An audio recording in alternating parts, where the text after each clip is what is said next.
aspect of German military life. Rigorous training is the best life insurance. They need to feel the heat so they know what they're dealing with. Try calling the emergency services on a mobile phone in the North Atlantic. You won't even hear a voice asking you to hold the line.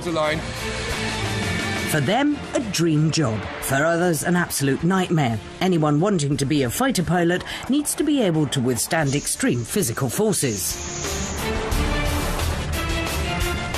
You certainly have to be a bit mad to do this. Perhaps the thought of maybe not coming back, but that's part of the job. Aber das bringt der Beruf mit sich.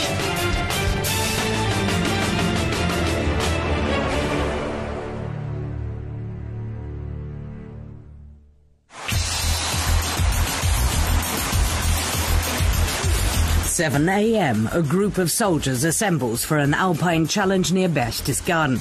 Ahead lie 2 long and grueling days. They'll climb hundreds of meters in altitude carrying 30 kilos of battle gear. Staff Sergeant Huber explains the plan. They'll start with a march up the mountain to warm up. And when they've all warmed up, they'll take a short rest. Then they'll march on. There will be a drink break every hour or so and a slightly longer break every 2 hours. Gut, Marschreihenfolge, mein Trupp voraus. Gut, auf geht's. The group is led by Hochgebirgsjäger, members of a small elite alpine unit. They are among the toughest soldiers in the Bundeswehr, accustomed to extreme conditions. Specifically trained for missions in inhospitable mountain areas, they are doing important work in Afghanistan, reconnoitering inaccessible areas and preparing battle routes. The training is tough. Only soldiers who can move around confidently in the mountains make the grade. Staff Sergeant Huber demands maximum effort from his men. Schneller! He also expects speed and ability.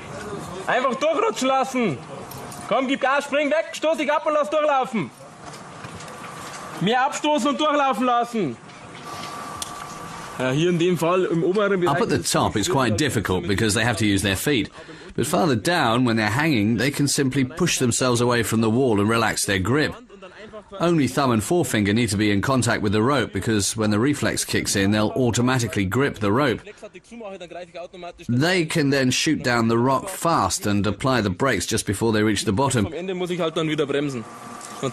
These soldiers have to learn that so they can negotiate this terrain quickly. The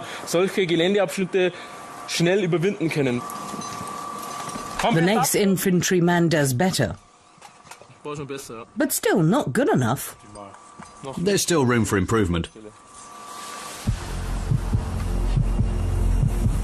Mountain infantry need to move swiftly and silently to avoid discovery by the enemy. The young soldiers long ago stopped being nervous about abseiling down an 80-meter wall of rock. It feels quite strange, really, because it goes so fast. You just get on the rope and go down, no thought involved. Man überlegt eigentlich nicht viel, es geht einfach runter. Die Sache muss einem Spaß machen, würde ich sagen. It has to be fun. You also have to be familiar with the technique and your equipment. Vertraut sein mit der Materie. That helps a lot. Mit dem Umfeld. Es hilft viel. In an emergency, the soldiers also have to be able to perform the extraordinary physical feat of rescuing an injured comrade by rope. Trainer Huber has been with the mountain infantry for 11 years. He allows his men no breaks.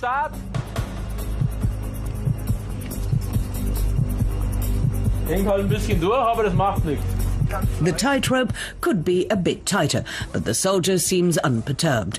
He just needs to work on the technique. Huber advises him to use his foot more for propulsion. So, jetzt stopp. Und jetzt lass dich reinfallen. Now he has to let himself fall. So, jetzt. And then get back onto the rope. The trainer points out a problem. The soldier is facing the wrong way. Der Kopf muss dahin zeigen.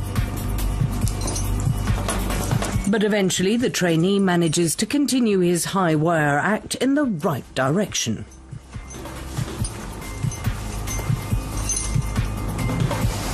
Ah, wunderbar, gut ausgeführt. Der Soldat hat das quasi simuliert. The soldier simulated losing his balance and falling off the rope, and then pulled himself back onto the rope to complete the exercise. He managed quite well once he got onto the rope facing in the right direction. At one point he lay head up and would have had to go backwards, which wouldn't have worked. He was confused for a moment, but otherwise he did really well. Die Technik hat er wunderbar ausgeführt. Lance Corporal Hermann Hinterhölzel shows no sign of fatigue after the strenuous exercise. Going down is not so hard. You don't need to pull hard with your hands, you almost slide down. When the rope's horizontal, you have to haul yourself forward. What's it like when you look down? It's quite a drop. Anyone here who has a problem with that's in the wrong job. You have to be able to handle heights. The Luftwaffe Institute of Aviation Medicine, and at the heart of the facility, the human centrifuge. This state-of-the-art equipment helps would-be jet pilots get used to the physical forces encountered in the cockpit of a fighter aircraft. Simon Kunz and Martin Zielinski started pilot training a few months ago. This will be their first experience of extreme acceleration. Yesterday was spent preparing for the test. Today is the real thing. Wenn trotz Muskelanspannung die Seheinschränkungen auf. Flight surgeon Ralf Merlin reminds the trainees of the breathing and muscle tensing techniques they've learnt to cope with the G-forces involved. Dran denken, Muskeln müssen weiterhin angespannt bleiben. Alles klar. Herr Zielinski, fängt doch mal an. Bis später, ne? For 20-year-old Martin Zielinski, fighter jet training is the chance to make his biggest dream come true. I always wanted to fly. I remember going shopping with my father and getting a model plane kit. That's when it began. I became fascinated with flying. And there's no greater challenge in aviation than being a jet pilot. I think it's the coolest thing anyone can do, right up there with being a professional footballer, rap star or pop star. Und neben Fußballprofi und Rapstar oder Popstar ist, glaube ich, das Coolste, das man so machen kann. It will be at least 2 years before Zielinski flies a real jet. The challenge he faces now is the centrifuge. Again, he's reminded what to do to avoid an emergency. The trainee should inform the operating personnel of any loss of vision, perform the straining maneuvers he's rehearsed, and breathe deeply. And when he's had enough, he should release the button. Dann wünsche ich Ihnen viel Spaß. Bis gleich. The high-tech simulator is equipped for every eventuality. There's even a sick bag on board. Gut. Wollen wir unsere Achterbahnfahrt starten? Selbstverständlich. All set to go, the pilot is ready and confident. He just needs to press the launch button and keep it depressed until he's had enough. Wenn Sie das wollen. Und ich starte das Linearprofil. The centrifuge slowly accelerates. The circular motion creates forces similar to those experienced in a fighter aircraft. Inside the rotating chamber, Zielinski is exposed to a force equal to 600 kilos body weight. The strain is written on the trainee's face, but the supervising physician is pleased with his performance. 10 Sekunden schon. Wunderbar.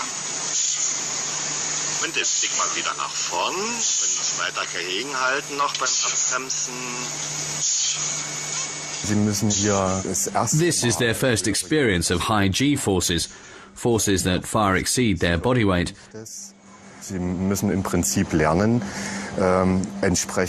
They have to learn to tense their muscles, to prevent too much blood pooling in their legs, and at the same time breathe deeply to compensate for the pooling and maintain circulation in the brain to avoid loss of consciousness. Zielinski reaches his limit at 2 rotations a second. 5. Und 6. Jawohl. Sehen Sie die 8 fliegen an. Wunderbar. Und ja, und ausleiten dann, jawohl. The doctor informs him that he was at 8G for 4 to 8 seconds at several points in the trial, which is a result he can be pleased with. The forces in a fighter aircraft are no higher than that. Martin Zielinski has passed the test. He felt the effects mostly in his arms, he says, and he experienced tunnel vision, but otherwise it was fine. Zielinski's symptoms are harmless. High G-forces can cause much more serious functional failures. The first signs are visual disorders, which can take many different forms. Loss of colour vision, black and white vision, grey out, fogging or snow.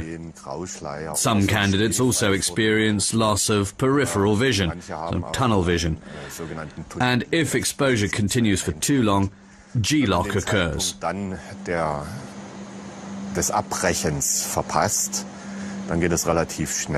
G-induced loss of consciousness. If that happens, when they're flying an aircraft, of course, they could crash.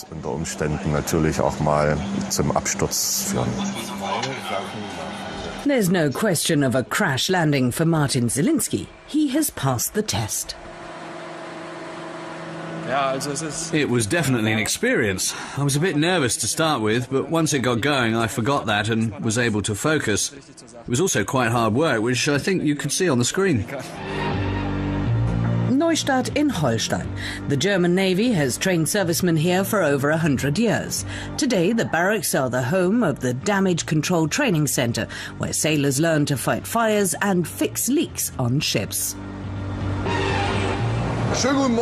Chief Petty Officer Sven Lesser introduces himself. He's in charge of training. He warns the new trainees that he wants to see no one running, hopping or jumping, and certainly not walking backwards. They'll be tackling flammable liquid fires here, which are hotter than others, burn more fiercely and spit flames. Then he explains how they should put on their protective gear. Everyone will be given a dust mask, he says, which has a strip of metal that goes over the nose and can be bent for a better fit. Once the trainees have their masks adjusted and in place, they should pull the fire hood over their head, then put on the helmet and finally the gloves. Most of the trainees here are young officers who have recently completed their academic studies with the Bundeswehr. This course is designed to prepare them for real life in the Navy. At present, they seem a bit short on military discipline. Chief Petty Officer Lesser is not amused. I only asked you to gear up, he says, and it took you all of 5 minutes. Make note of that for later in your career, when you're standing on the bridge cursing the crew for taking so long to get to battle stations. They may be as chaotic as you were just then. But now they're ready. They move on to the first exercise. Chief Petty Officer Sven Lesser has been a firefighting instructor for 3 years. The first thing he shows trainees is how to use a fire extinguisher properly. It's okay to crouch down like this, he says, or like this. But not like this.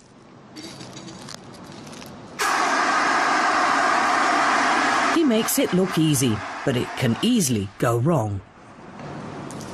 I don't have a button in my pocket that I can press to put out the fire. The trainees have to extinguish it themselves. They also find out that if they make a mistake, they'll instantly get feedback from the fire. It will either get bigger or hotter, and then won't go out. I always tell course participants, try calling emergency services on a mobile in the North Atlantic. You won't even get a voice asking you to hold the line. They need to be trained to tackle fires, and we try to do that as realistically as possible with these big flammable liquid fires. One trainee seems not to have paid attention when Lesser explained the use of a fire extinguisher. The instructor puts him right. Also, reinhalten, wie ich das gesagt habe, langsam eindrehen, das Feuer bekämpfen. Ja? Okay.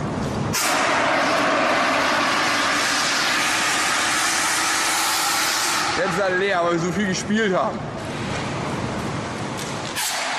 At the second attempt, the young cadet gets it right and wins the battle against the flames. It gets pretty hot if the fire flares, and you get a bit of a shock if you're not expecting it. The first time I did this exercise, it really took me by surprise, so much so that I actually jerked my head backwards. After the warm-up exercise, the cadets are confronted with a bigger problem. There are some fundamental rules for fighting fires. They should be extinguished from front to back and bottom to top. Not getting too close to the flames keeps the firefighter safe and ensures that the extinguishing agent is optimally dispersed for controlling the fire. Calmness and determination are the keys to success.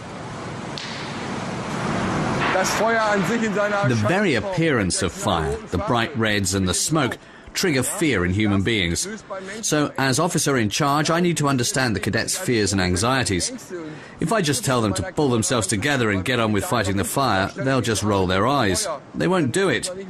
We need to be role models and, above all, inspire confidence.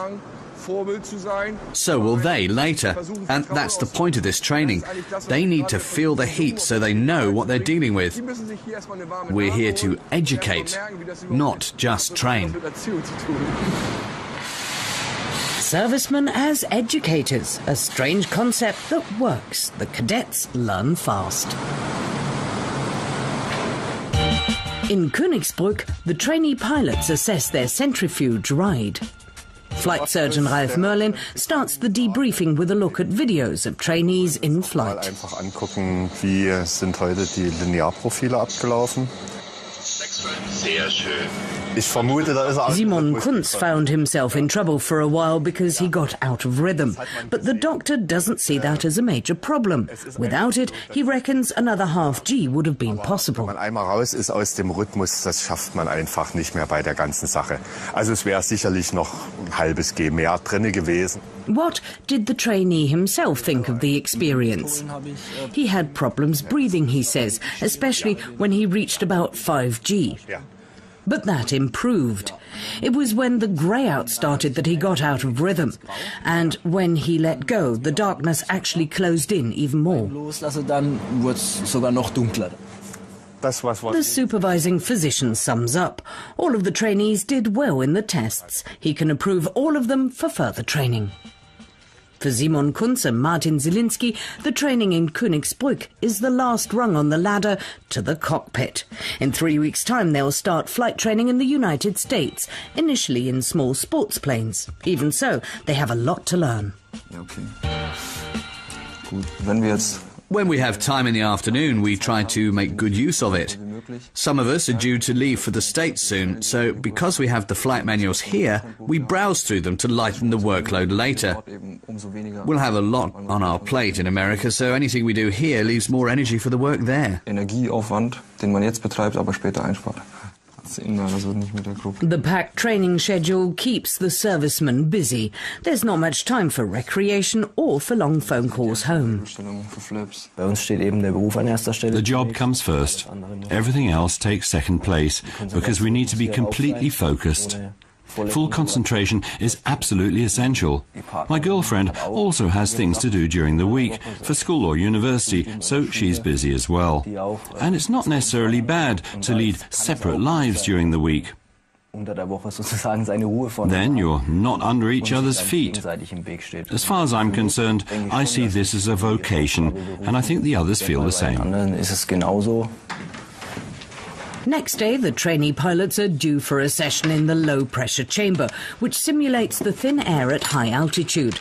At least the helmets make them feel like jet pilots. Is it still? It needs to be a snug fit.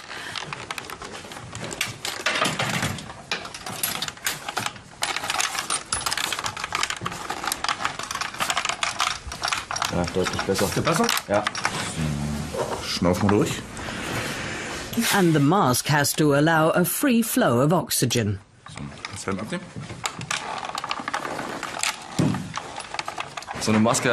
I've never worn a mask like that before, and I'm curious to see what it feels like when we really need to use it. But no butterflies. I'm not afraid or nervous or anything. It's more eager anticipation, wondering what's next. I'm looking forward to it. Is coolness part of being a pilot, do you think? Well, that's a bit of a cliche, but I think we're all human, and if someone's nervous, there's no need to be ashamed of it. It's perfectly normal. Martin Zielinski started training as a jet pilot 3 months ago. In a few weeks, provided that he passes the test in the low-pressure chamber, he'll sit in a cockpit for the very first time. 100% Sauerstoff ist gewählt, Sie haben genügend Druck. The technician explains that the switch is set for 100% oxygen and there's sufficient pressure. Oxygen flows only when he breathes in. Then he points out the switch to flick if the air gets too thin.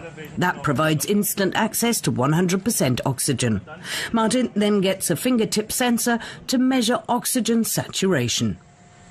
In the chamber, the trainee pilots climb to a simulated altitude of nearly 13 kilometers, a test to show them their physical limits and the symptoms of oxygen deficiency. The operator tells the trainees to check their breathing tube for buckling, to make sure it's securely connected, and to test the red emergency button. We expose trainees to conditions that they may encounter as pilots, not during normal operations, but perhaps in an emergency. Low pressure conditions and lack of oxygen are things that can certainly occur. I myself flew for more than 25 years and experienced one such incident. We had been sent to intercept high-altitude reconnaissance aircraft and were at 65,000 feet when my primary regulator failed. I had the same symptoms as in the chamber. So here we're making a small but important contribution to air safety, because a pilot who recognises what's wrong can respond appropriately and solve the problem quickly. Near Berchtesgaden, the Alpine infantrymen have had a short night. Breakfast is ready. The second day of the mountain march begins after only 4 hours sleep in a cramped tent. Today there's no morning shower, but there is a more or less nutritious breakfast.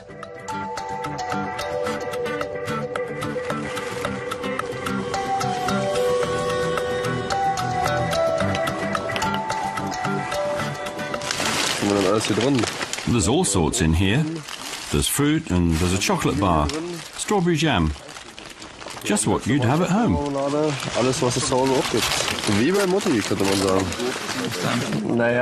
This time there were 4 little tubs of cream cheese and 1 of jam. A bit more would be nice, but you can survive on it. The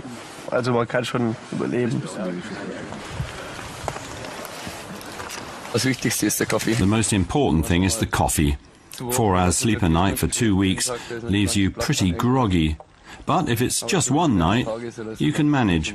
It's not that bad.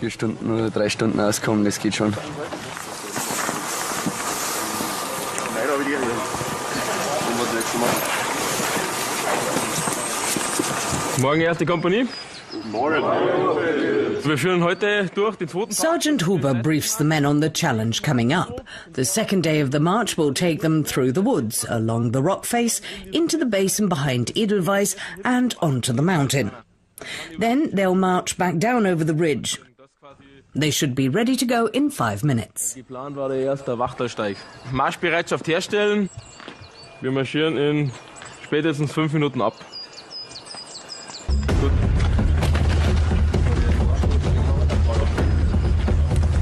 Working where others spend holidays. What sounds nice to the tourist means another 12-hour route march for the infantrymen. In the afternoon they reach the highest point of their extreme trek. They cross the summit at 2,500 meters above sea level. Snow and ice make the going harder. At the same time, the difficult conditions are good preparation for possible missions in the Afghan Hindu Kush. But for Alpine Ranger Huber, caution is a must. I'm not a great fan of machismo. Spontaneous action is okay, but we try to eliminate risks as far as possible. Having said that, there's always a residual risk, and we try to keep that residual risk to a minimum. This might look risky to some people, but we do weigh up the risks and take them seriously. This is no place for bravado.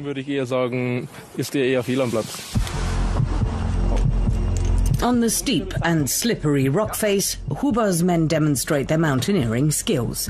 Anyone seeking admission to the elite unit needs to be absolutely sure-footed and have a good head for heights. Loners are not tolerated. The man climbing needs to be able to count on the man holding the rope. His life is literally in his buddy's hands. But trust aside, mountain rangers also need to put up with pain and suffering. Man muss auch mal mögen zu schwitzen. You have to be able to handle a bit of sweating and shivering. None of us likes it when it's bitterly cold, of course, but it's part of the job and part of mountaineering. Mountaineering without pain, without scrapes and cuts, is not mountaineering.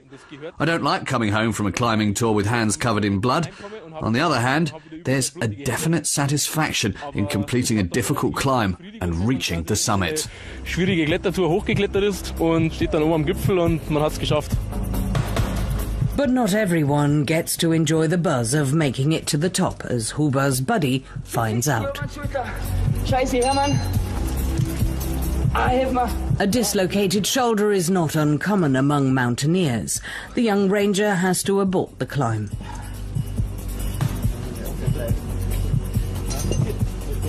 Fortunately, this is only an exercise. Oh, mein Schulter. Ja, mein Schulter. Ist zu schlecht. Stopp. Ziel der Übung, also der Zweck der Übung ist es. The aim of this exercise is to get an injured lead climber to safety. He's now back with the group, where he'll be secured using the equipment, and then released and prepared for abseiling. Then his buddy, Hinterhölzel, is going to take him on his back and abseil to the bottom of the wall, executing a one-man rescue. Den Rücken nehmen mit der Einmann-Bergetechnik und wird mit dem Kameraden zum Fuß der Wand abseilen. An assignment for Lance Corporal Hinterhölzel. After a 10-hour mountain march, he now heaves his 70-kilo buddy onto his back and carries him down the rock face.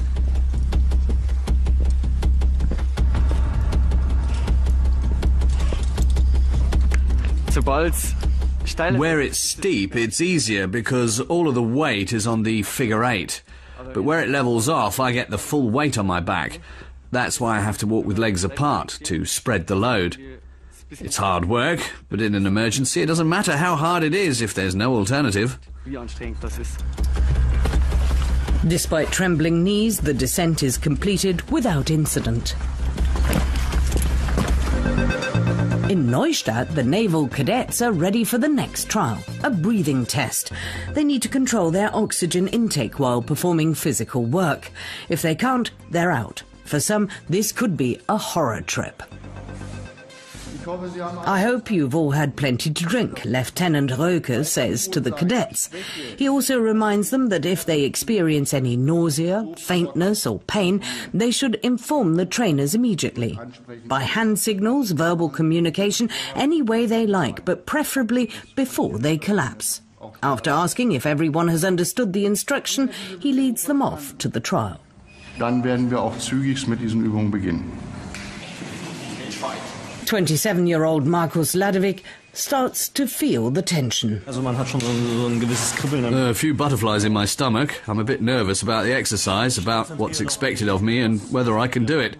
But I'm thinking positively and I reckon it'll be okay. After 6 years studying shipbuilding at the French Naval Academy in Brest, the young officer has only been back in Germany a few weeks. He's still not used to the tough training, but he'll be expected to perform leadership duties on a warship before long, and he needs to be prepared for that. The cadets are allowed a twin set of oxygen filled to 200 bar. Controlled breathing is needed to make it last.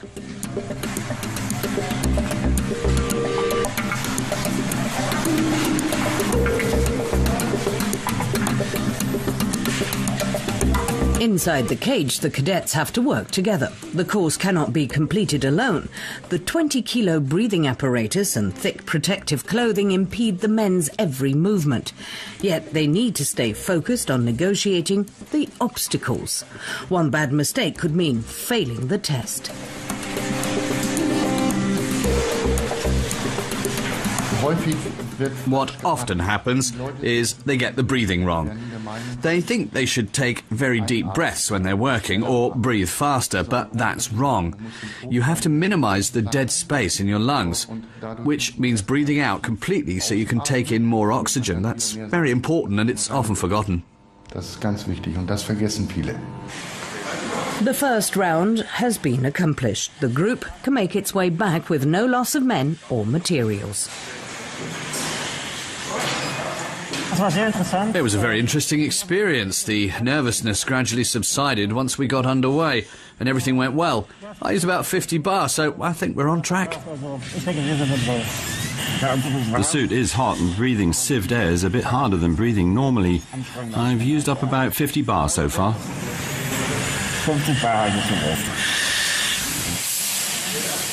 After the short break, Ladovik and Müller go on to the next round, this time under harder conditions. They have to complete the course again in zero visibility, an extreme situation for body and mind. You know it's an exercise, but you can't see anything. You have to rely totally on sense of touch and hearing.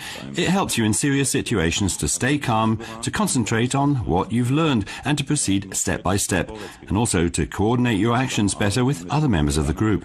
You've done it before, you've practiced it, and you have experience that you can draw on. It's good preparation for later. Also im Endeffekt ist es eine gute Vorbereitung dafür.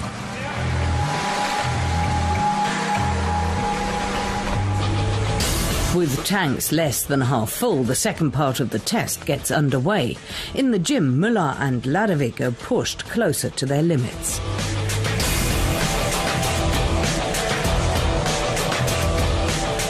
Double sessions on the endless ladder and impact apparatus take their toll.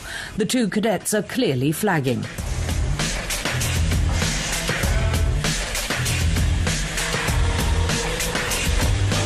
After 10 minutes, they've done their stint and they're worn out. Helmet, hood, mask and gloves. The trainer reminds the exhausted men of the order for removing gear. It was more strenuous than I thought. I really started to sweat.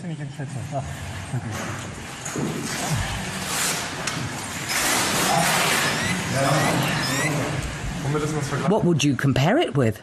As far as the air is concerned, like climbing a really high mountain where the air ends up pretty thin. I think that's a fair comparison because climbing the ladder and the arm exercises are very demanding. It's a pretty athletic challenge. I've made a puddle in my mask. It was worth the effort. Müller and Ladovik have passed, even without any preparation, in the fitness studio. Those with the biggest handicaps are those who are unfit, of course, and the bodybuilders who regularly pump iron. They have the biggest problems because they're used to having plenty of oxygen available. Here they consume more from the tanks, and many of them fail as a result.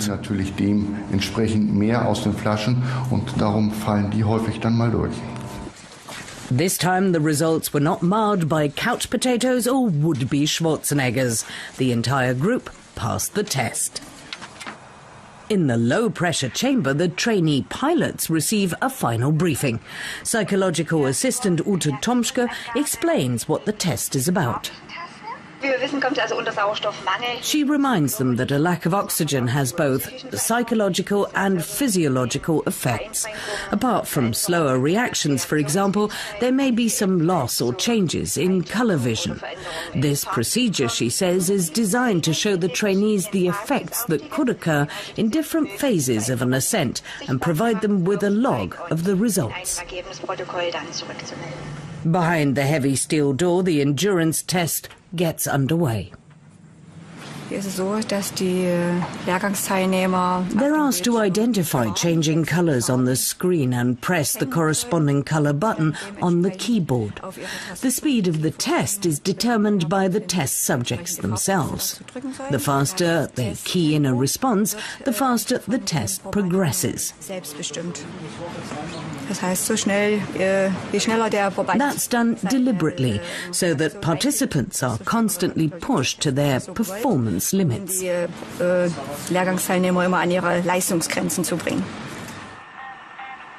As the pressure in the chamber falls, the men's physical stress levels rise. Physiology officer Zadzulewski informs the men that the next stage of the simulated climb is about to start. They're now going to 8,000 feet, rising at 4,000 feet per minute. The men reach a simulated altitude of 10 kilometers. Without oxygen masks, they would long ago have blacked out. At 34,000 feet, atmospheric pressure is reduced to a quarter. Zadzulewski sympathizes with the suffering pilots, but assures them they will survive. At nearly 13 kilometers, the technicians throttle back the oxygen to 70%. The men's breathing quickens. The test results deteriorate because of the low level of oxygen supplied to the brain. It's a new experience for the chamber's 5 occupants. The trainer asks candidates 4 and 5 how they feel. Both report feeling dizzy and having to take deeper breaths. Candidate 5 also reports a sensation of warmth spreading upwards from his legs. Both men are on 70% oxygen and are told to switch back to normal supply. Candidate 5 is advised to breathe deeply and not speak.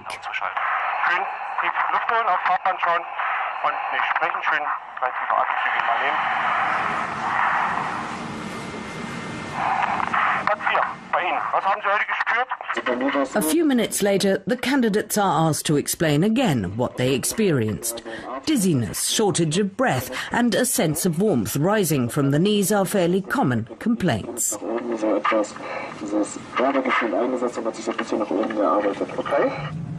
After an hour and a half, the ordeal is over. The future pilots have passed the test. Not all trainees come through this simulation so easily. We have emergency personnel, of course, and emergency equipment, so if help is needed, it can be provided fast. Afterwards, we look for the cause of the problem to see if it's permanent. If it is, the individual will have to review his career plans. But a problem may just be temporary due to the onset of illness, perhaps. In that case, the trainee can repeat the test later when he's recovered. Zielinski and Kunz are relieved. Nothing now stands in the way of flight training in America. It was like taking a holiday flight in a passenger plane. As you ascend, the pressure decreases, and when the plane comes into land, you have to equalize. Valsalva, chewing gum, yawning, there are various techniques. What was very interesting was to see how colour vision changes and how the body responds to lack of oxygen. You have to know yourself, recognise the symptoms so you can react appropriately in an emergency and switch on the oxygen. It was a new sensation for me, a strange tingling sensation. We had pretty much the same symptoms, the dizziness and the sensation of warmth. And I think it's good that they do this here. It's important for pilots to recognise the signs to avoid crashes. It's good to be out, though, because sitting for so long and working all the time is quite strenuous. You wouldn't think it, but you work up quite a bit of a sweat. Only weeks from now, the two will find out how well they cope with stresses and strains in real flight situations. 9 months later, Shepherd Air Force Base in Texas, one of the biggest military bases in the United States. Servicemen from 13 NATO countries learned to fly fighter jets here, and Simon Kunz and Martin Zielinski are now among them. They each have at least one flight scheduled every day. I set myself very high standards. I try to do everything perfectly to achieve textbook proficiency. That's everyone's objective here, perfection in the air. And it's hard to achieve. The weather is great, just a bit windy today, so we'll have to look out for crosswinds that could push us beyond the limits. That's the only thing. All we need now is the plane, then we can get started. Kitting up. Kunz and Zielinski put on suits specially designed for pilots. They help them cope with the extreme centrifugal forces encountered during maneuvers. The anti-G trousers fill with air and squeeze your legs. That prevents blood pooling in the legs and ensures that more blood stays in the head where it is needed.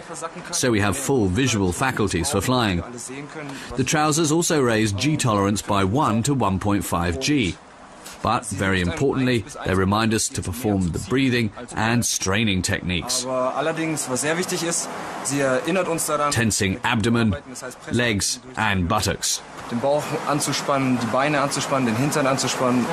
The young pilots have only a short time slot for each flight, but safety comes first, even if they're running late.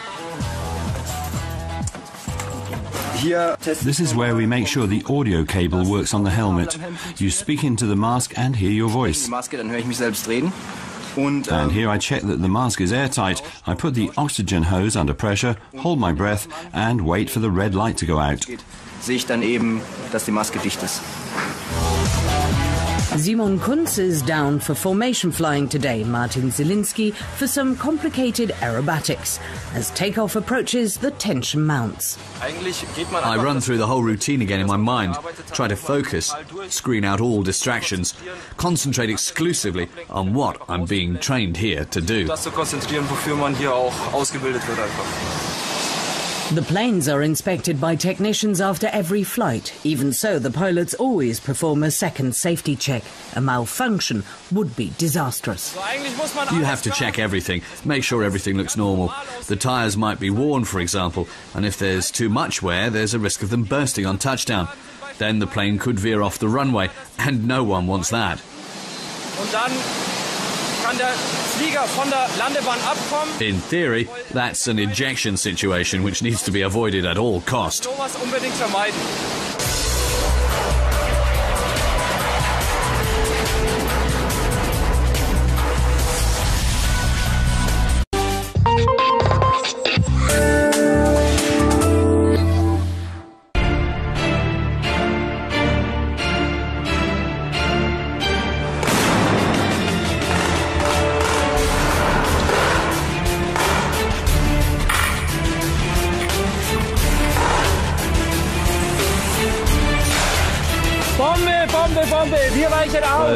My family is supportive to the extent that they say, okay, it's your profession, your choice. If that's what you want to do, do it. Ready for action, missions in crisis areas have long been a defining aspect of German military life.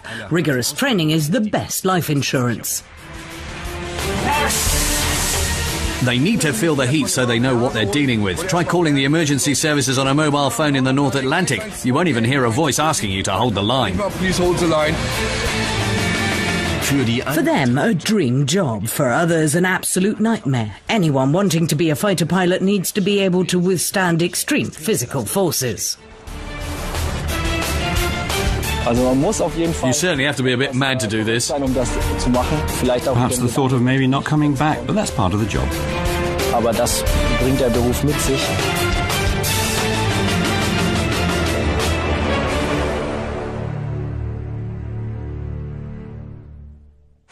Neustadt in Holstein. The naval cadets prepare for their first firefighting assignment on board a ship. The decommissioned frigate Köln has been used for 20 years to simulate emergencies. So far, the old vessel has survived the innumerable fires and leaks unscathed. Officer Designate Michael Müller can hardly wait to get started. Now that I'm all dressed up, I'm ready for action. It's quite a struggle getting into this suit, so I definitely want to put out a fire. Also man kriegt sich ja nicht umsonst in diesen Anzug, ich will jetzt Feuer löschen, auf jeden Fall. In the engine room, hundreds of litres of diesel fuel is on fire. Damage control teams have a maximum of 8 minutes to reach a fire. In a combat situation, only 3 minutes. The temperature in the engine room is now over 80 degrees.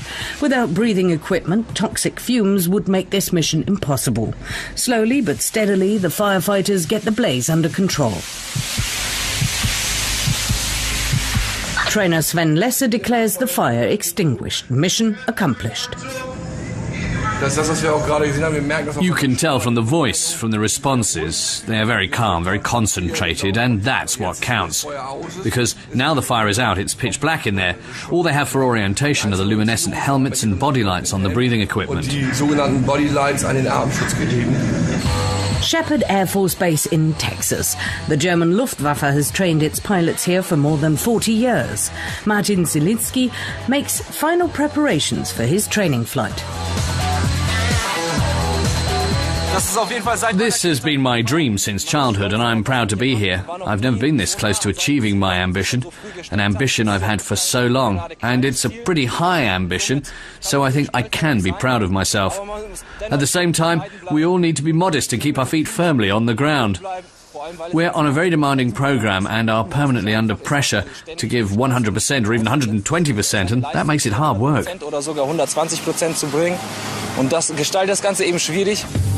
The 1,000-horsepower single-propeller aircraft carries Zielinski and his instructor aloft within seconds. For the young air cadet, this is always a thrilling experience. It's partly the flying, rising into the air, seeing the earth and the clouds from above, but there's also the kick, the rush of adrenaline that comes with performing aerobatics. Flying around less than 3 meters from another plane, it's something you don't get to see in ordinary life. Kunstflug durchführt, wenn man zu zweit in nicht mal 3 Metern Abstand miteinander durch die Gegend fliegt. And that's what makes it special and unique. Einfach nicht zu sehen bekommt, und deswegen ist es eben was Außergewöhnliches, was. It's only after you land that you realized what you've experienced. Realisiert man eigentlich erst, was man gerade erlebt hat. Touchdown after an hour and a half in the air. Stable weather conditions make Texas perfect for pilot training. In Germany, many test flights would have to be cancelled for safety reasons. It was a brilliant flight, but they're all brilliant, whatever you go up to do. There are things I might have hoped to do better, but all in all it went fine. It was certainly a great ride, and the weather couldn't have been better. Simon Kunz also returned safely from his formation flying session. He appreciates the €1 million training. It's the best sedentary occupation I can imagine, even though it's no ordinary seat. Above all, I work with someone I trust and who trusts me not to fly outside the area. This is training, but later we may see combat. We all hope for the best, of course, hope it won't come to that, but it might.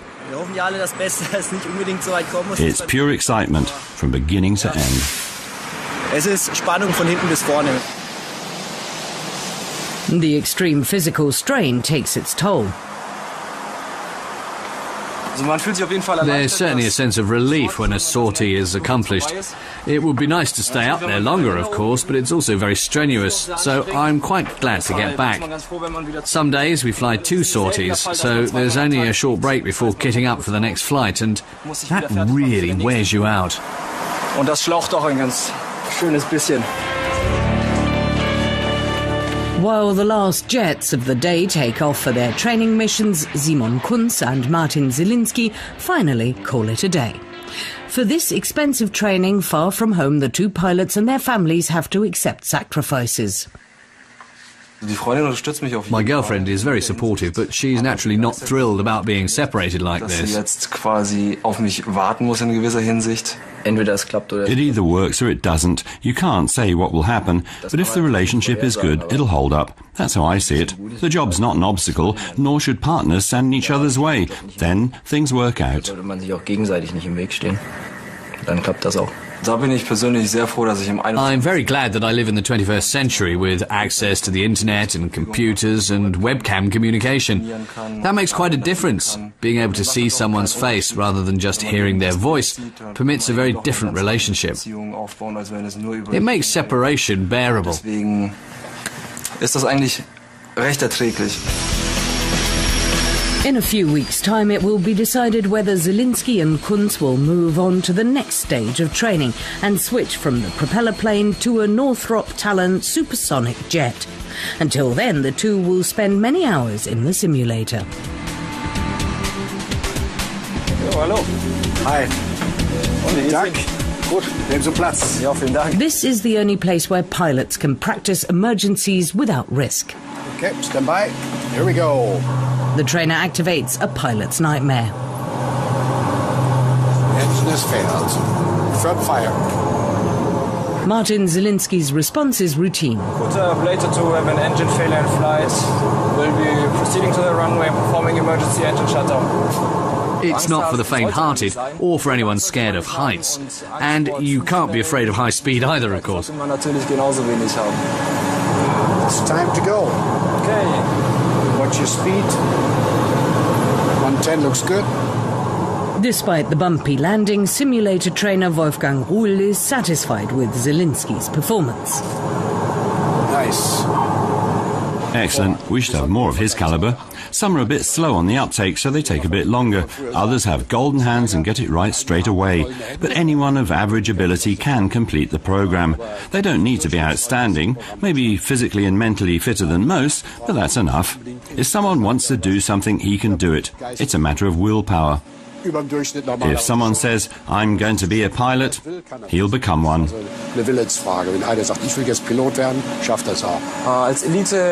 I think we'd all describe ourselves as an elite, but only insofar as very few people have the chance to do what we do here. So we really appreciate being given this opportunity. Mission planning. The Alpine Rangers are being put through their paces in a disused quarry. The combat scenario is made as realistic as possible. No other regiment sends more soldiers to war in the Hindu Kush than the mountain infantry. Nearly all of these soldiers have served in Afghanistan. And the next tour of duty is only a question of time.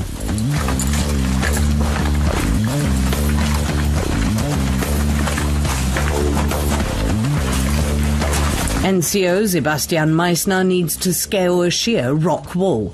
His task is to secure the rope at the top for the rest of the team. A lead climber goes up first, securing himself with pitons on the wall. When he's at the top, he sets up an anchor and gives silent rope commands, prearranged signals. A second man then goes up on the rope. I'm secured from below, so if I fall, it's not very far.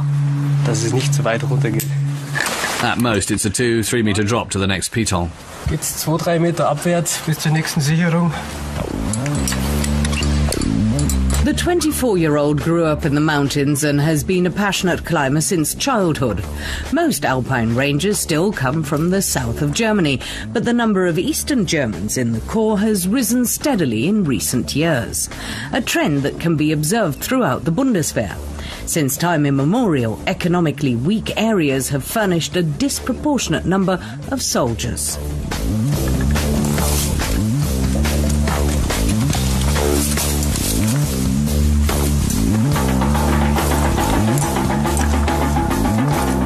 At the top, Meissner secures a rope to help the next climber make a swift and safe ascent.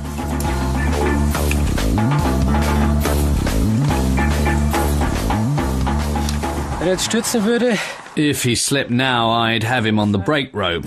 If I were to let go, the knot would get blocked at the top, so he wouldn't fall far. He has the advantage of being the second climber. He can't fall far on the rope. Maximum rope stretch is the limit, so it'd only be a minor jolt. Ja, das war's dann. Das ist nur ein kleiner Ruck.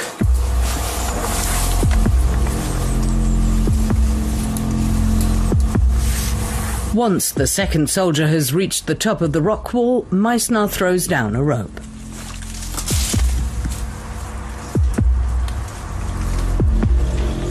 Snipers break cover and run towards the rope. With their heavy and bulky equipment, it's impossible for them to climb the wall on their own, so a team pulley is used to haul them up. The lift with a difference works perfectly, much to the satisfaction of trainer Florian Riemer.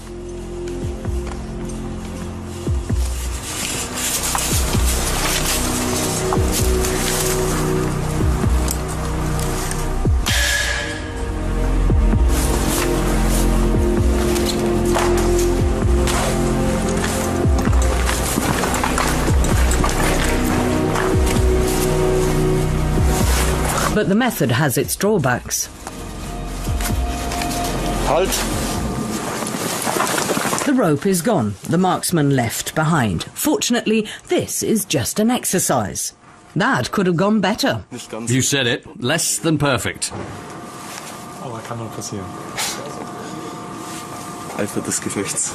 Der erste Durchgang hat sehr gut funktioniert. The first lift went well, but the second was a bit of a flop because the team started to pull before the sniper hooked onto the rope. The rope was then gone, of course. And when 7, 8 men have started running downhill, it's not easy to get them to stop. They're like a train. They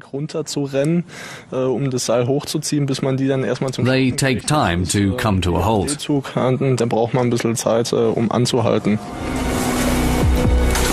The abandoned sniper does get a ride to the top on the second attempt. Partly because of Hollywood, snipers are often branded silent killers. But they need to be more than silent. They also have to be invisible to accomplish their assignments. Every sniper makes his own camouflage suit, which has to be at least 80% natural material. Twigs or grass, for example. The marksmen often operate well behind enemy lines, usually in pairs. One man as sharpshooter, the other as spotter. To hit targets as far as 2,500 meters away, these men need special skills. First of all, we need good shooting scores, of course. Secondly, better physical fitness than others and an ability to stay calm in dicey situations. And above all, intelligence, because shooting is not just aiming and pulling the trigger. Wind, climate, temperature and distance all have to be taken into account and, in my case as spotter, communicated to the sniper for the shot. He then adjusts the rifle settings and, if I've got everything right, scores a hit first time. Invisible killers are deployed to demoralize enemy troops, but shooting is only one of many tasks that snipers perform. Their assignments are often just surveillance or providing cover for other units.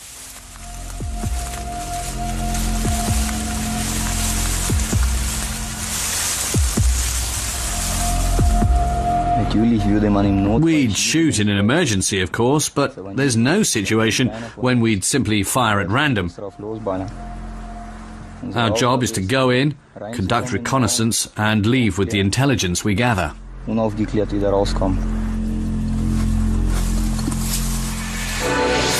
Wittmund in the northwest of Germany is the home of Jagdgeschwader Richthofen, one of the oldest fighter squadrons in the German Luftwaffe. Its origins go back to the dawn of air combat. Today, the squadron flies 45 Phantom II fighter aircraft. Apart from being the quick reaction alert base for northern Germany, Wittmund is also a major Luftwaffe training location. Simon Kunz and Martin Zielinski have made it. After successfully completing training in Texas, they are now about to embark on their first flight in a real jet fighter. They and 2 others will be the last Bundeswehr servicemen to train on a Phantom. There's certainly competition. Everyone does his best and tries to pick up the most merit points, but it's not a kind of one-upmanship. It's simply that everyone tries to do everything he can to complete the training with the best possible marks. I don't feel as though I'm in a competitive situation here. We've got to where we wanted to get. Even at Shepherd, there was always a culture of helping one another. It'd be pretty hard to get through this on your own. Teamwork is very much part of the training. The last time the 2 young men flew was 8 months ago, a long gap that they've bridged with theory and even more physical exercise.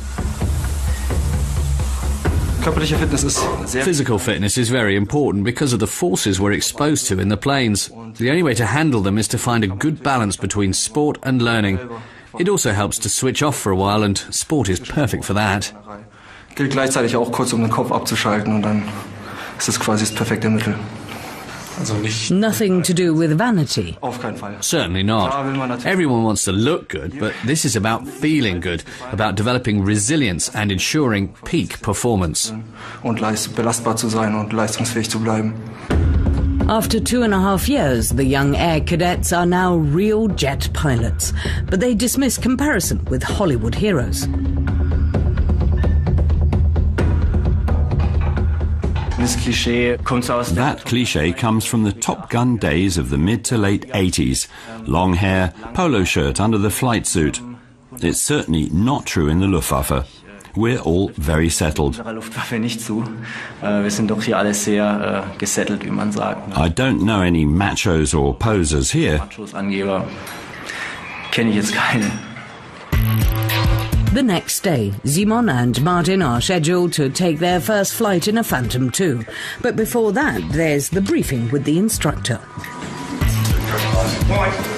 The most exciting day of their career starts early. 15. 10. 5, 4, 3, 2, 1, take. Today is the big day, the instructor says. After a long period of abstinence, you are about to sit for the first time in the cockpit of the good old Phantom. And then we'll see if we can't take the old lady for a spin in the good weather that's been forecast.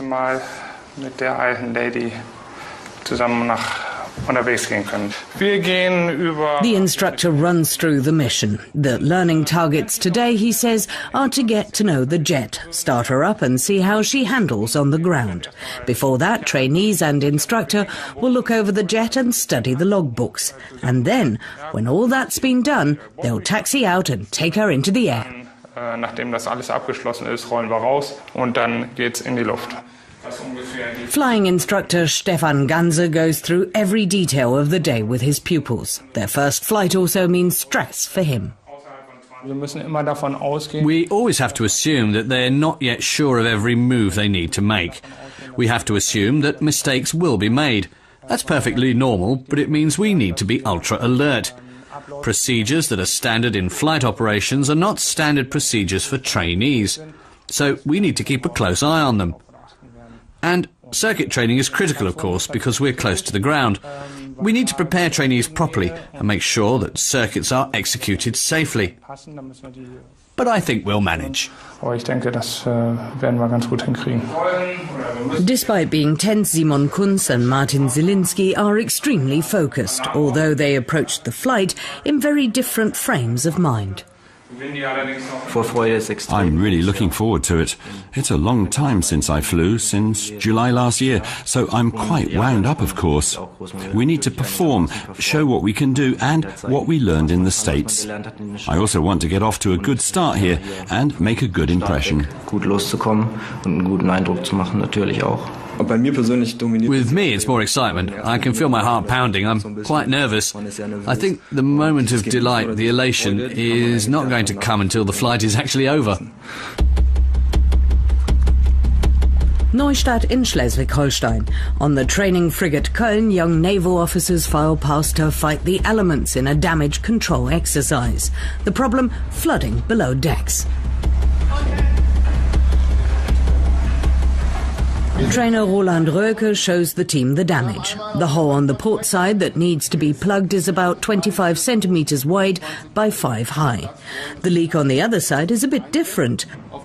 The holes are higher, about 1 meter below the waterline. There are also 2 leaks next door. Das waren diese beiden Lecks.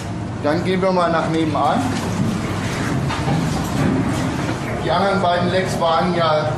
These holes are more realistic, the edges of the metal bent inwards by the force of the missile or collision. Dieses hier ist da durchaus realistischer, weil wir haben eine Wölbung nach innen. They have to take in the situation and identify what action is needed. They now have to put into practice what they learnt in a classroom. It's a kind of dress rehearsal performed so that they'll respond correctly if confronted with a leak in the future. Wenn tatsächlich Wasser auf sie zukommt.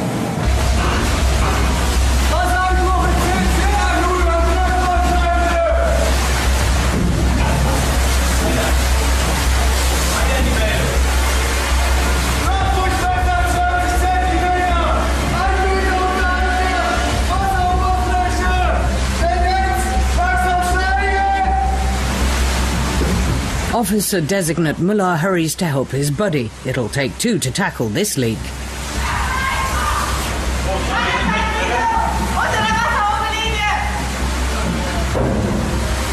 Another cadet uses her body to staunch the flow. The cold Baltic seawater gushes into the ship under intense pressure.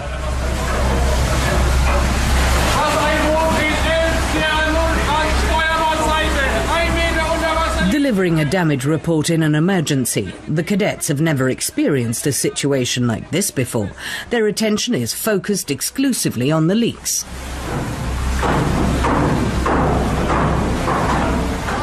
The trainer wants to know why the bulkhead is still open. To keep the ship from sinking, the sailors need to work as swiftly and efficiently as possible. It does take a certain amount of skill. They have to think of what they could use as an abutment and how they should use the materials at their disposal. A bit of resourcefulness and manual dexterity is certainly needed.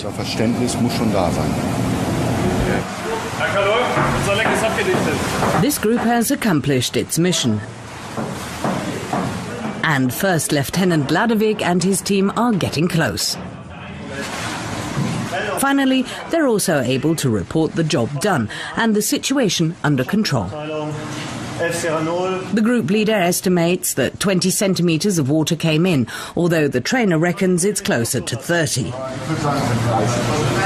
But Michael Müller is not satisfied.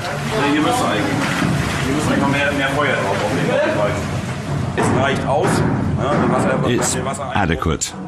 We've sealed the leak so the water can easily be pumped out. But it could be better.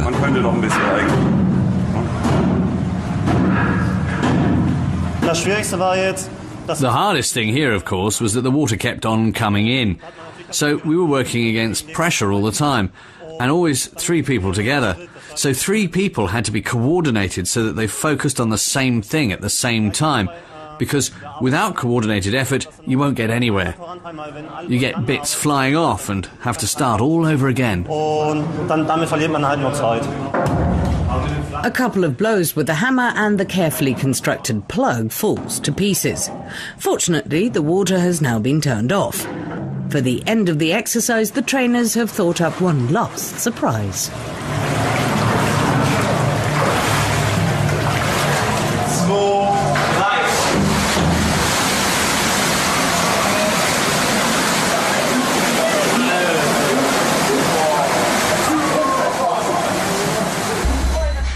Decision day. Martin Zielinski sets off for his first flight in a Phantom.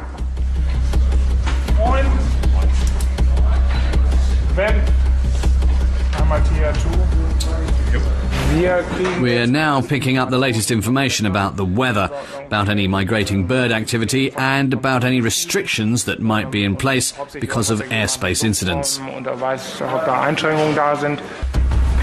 There are no major problems in the skies over East Frisia today. Conditions are near perfect for Zielinski's maiden flight in a fighter jet. Even so, the young pilot faces an hour of hard work. It's half a year since he last piloted a plane. For a long time it wasn't clear what kind of aircraft would be used for his combat training. Luftwaffe operations have been hindered for years by the delayed delivery of the Eurofighter. Today, that problem is irrelevant. Martin Zielinski is only minutes away from making his greatest dream come true. Before boarding, pilot and instructor are required to check the state of the aircraft. Safety takes top priority. Rückstellung, Bremse. Keine Lecks. Man muss schön weit nach vorne leuchten, um das überhaupt zu sehen. More than 50 years in service, the Phantom II is considered an extremely robust jet. Ja, da ist halt wichtig, dass die Bleche vernünftig sitzen. Hier wird es natürlich ziemlich heiß. But even an American old-timer has its faults. Cover ist weg. When the weather changes from hot to cold or vice versa with high humidity, you often get hydraulic leaks. But they're quite easy to spot. You see red pools forming under the plane. If that happens, the aircraft goes straight in for repair.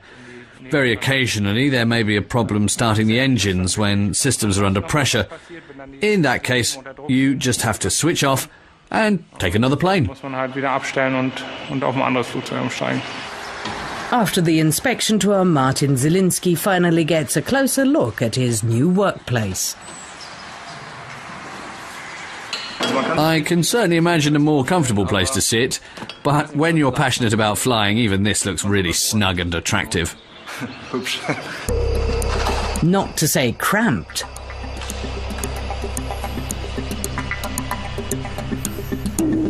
Even getting into the plane and donning the harness have to be practiced so that you're properly strapped in and can get out quickly if you have to.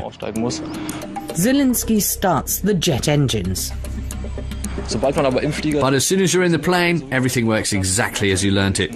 You have your checks, your lists to work through, your switches and your positions to set. Before the plane is cleared for taxiing, the mechanics look over it one last time. Then pilots and technicians check ailerons, elevators and rudder.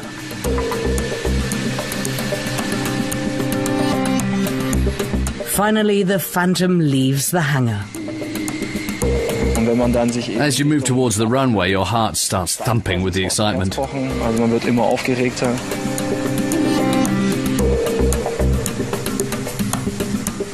It's a very special moment, one you remember and mark on the calendar.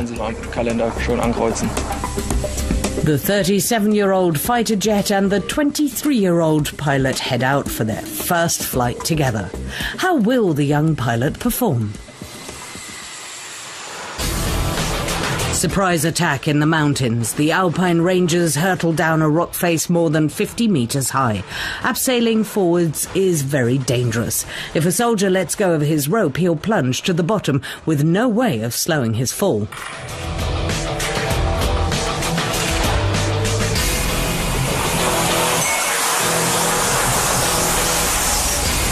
The soldiers storm a building suspected of housing enemy fighters. Urban combat plays a major role in modern warfare. Terrorists like the Taliban often hide in residential buildings. The group of 3 advance room by room. The exercise is also designed to prepare the soldiers for unexpected danger.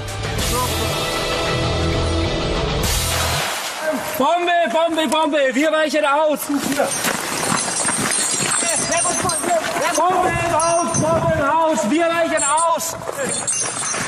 After the retreat, feedback from the trainer. Gut, dann nochmal alle antreten. Zu dem ersten Durchgang für heute. His first criticism is about noise. The whole thing was too loud. He felt the heavy weapons in particular were handled carelessly. He heard the last man out actually bang his machine gun against the wall. That is not good, he says. He also urges the men to think, so that they don't need a new magazine of ammunition as soon as they've fired off a couple of rounds.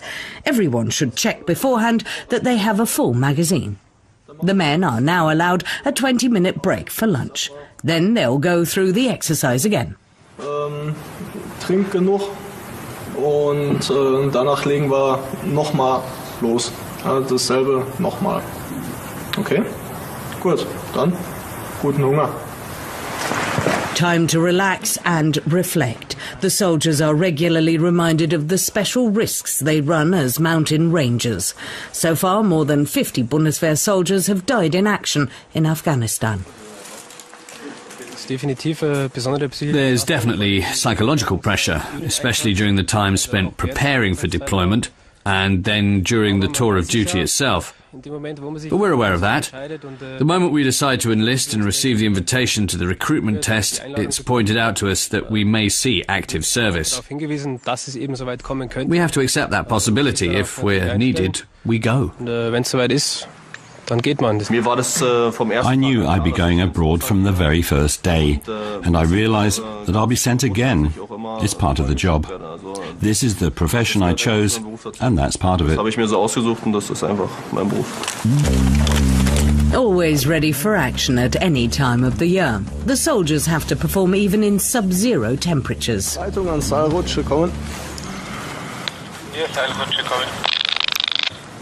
NCO Meissner again spearheads the operation. Those who've done this a few times look forward to it, but it shouldn't be performed recklessly. Things can easily go wrong, especially when there's snow around. And a wet wall can certainly be dangerous. Mit dem Schnee und der nassen Wand ist es nicht ganz ungefährlich.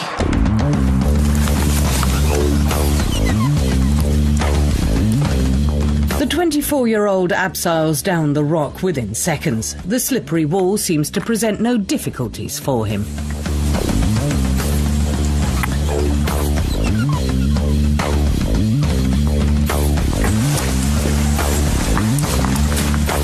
At the bottom, he sets about making a rope slide. He anchors a rope to the ground and takes up the slack. Meissner's buddies then hook onto it and have a comfortable ride down.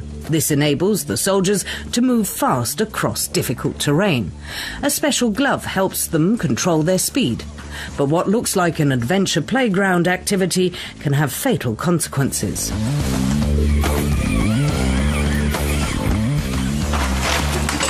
If they brake too late or too little, they'll hit the ground too fast. As long as there's a clear space at the bottom, they can raise their legs and use their feet and backside as a brake. But if the slide is in rocky terrain or between trees, there's a chance of serious injury. They could slam straight into a tree, for instance. In Wittmund, Simon Kunz taxis to the start of a career as a jet pilot. This is a day the 25-year-old has long been waiting for. The Phantom is an old aircraft with a long history. It was used by the Americans in Vietnam. So it has a proud past, and I feel honoured to be allowed to fly it. I'm looking forward to everything that's still to come, of course, but training on this plane is certainly something special. The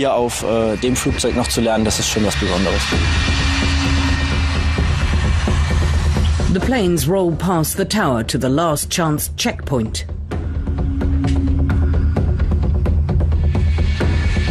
Here they get the once-over from a ground crew looking for loose caps, leaking fluids or damaged tyres. Only now are the pilots allowed to taxi their 18-ton jets to the starting position.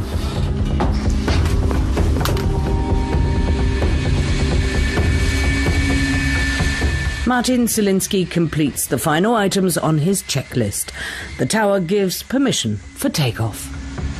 Thunder, service wind 010 is at 8 knots, runway 08, clear takeoff, next report leaving. Thunder, clear for takeoff, runway 08, takeoff. With the power of 70 Formula One racing cars, the engines accelerate the Phantom to more than 300 kilometers an hour within 10 seconds. 900 meters down the runway, the old lady's wheels lift off the ground. The first takeoff is the hardest. But for Simon Kunz, everything goes smoothly, if not always elegantly. The control stick has to be pulled quite far back until the plane lifts into the air, but then it needs to be released immediately or else the nose rises. And on your first flight, you don't do that automatically, so the nose goes up. But you get it right next time, or the time after that, because we all learn from mistakes. Übernächsten Flug stellt sich das ab, weil, wie gesagt, aus Fehlern lernt man. A 1-hour flight in a Phantom costs around €12,000. The jet consumes 450 litres of kerosene on takeoff alone. No wonder pilot training has more than €1 million price tag. But Martin Zielinski has no time for such thoughts at the moment, nor can he abandon himself to the thrill of speed.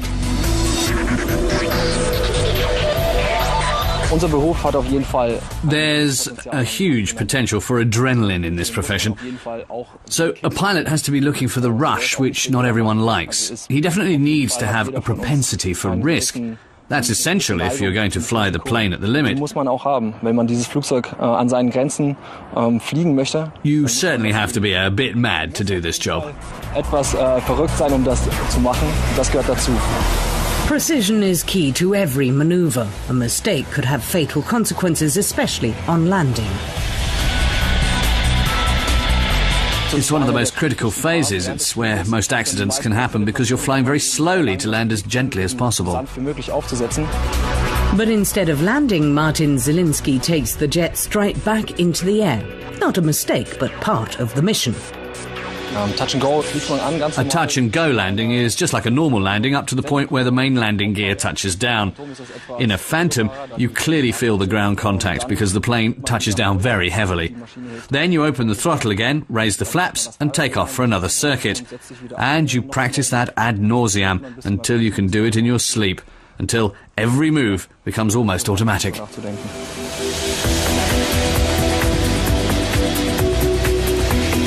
After more than an hour of intense concentration, the flight comes to an end. The 23-year-old pilot lowers the old fighter onto the tarmac.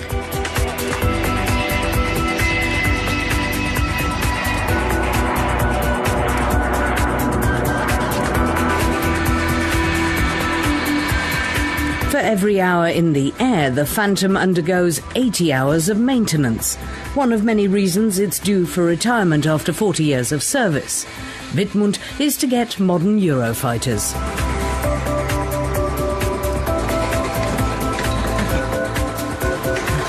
But by then, Martin and Simon will have completed many training flights in the veteran fighter jet. How does it feel? Great.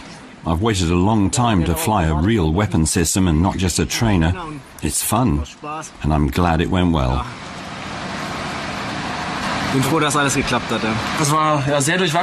I suppose I have mixed feelings. To be honest, I thought it would be easier, but it was fun. The time passed very quickly. Everything happens much faster than I imagined. What was really fun was flying patterns.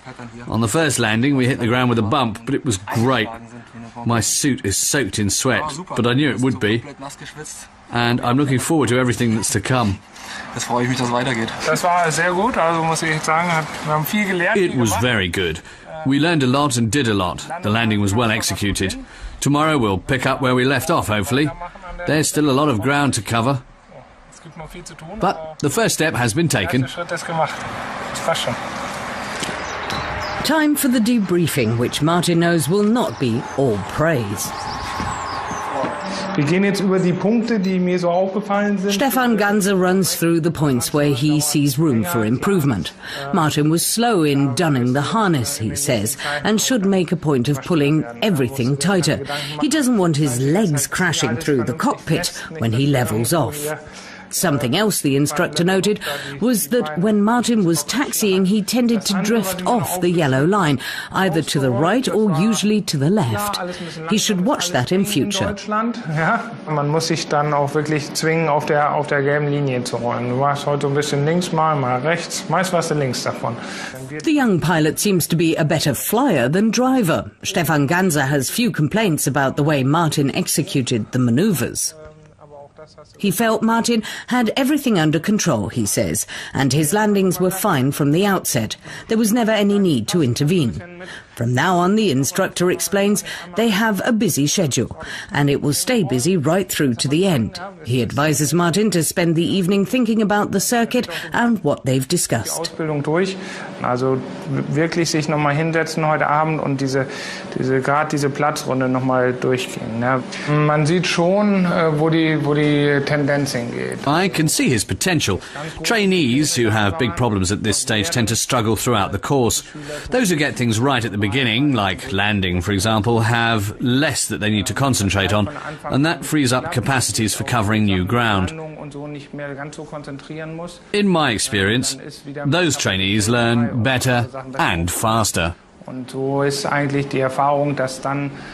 So, I think we've laid some pretty good foundations today. Ich glaube, das ist ein ganz guter Grundstock gelegt worden heute. I've always dreamt of becoming a fighter pilot, and having that goal in sight is all I need to stay motivated and do my best every day. My motivation comes simply from having fun. I love what I'm doing, and I felt the same since day one. Daran hat sich vom ersten bis zum heutigen Tag nichts geändert. For Simon Kunz, the fulfillment of a long-held dream ends with a cold shower, a ritual that lives on in the modern Luftwaffe. But the future of pilot training is uncertain. Austerity demands its tribute.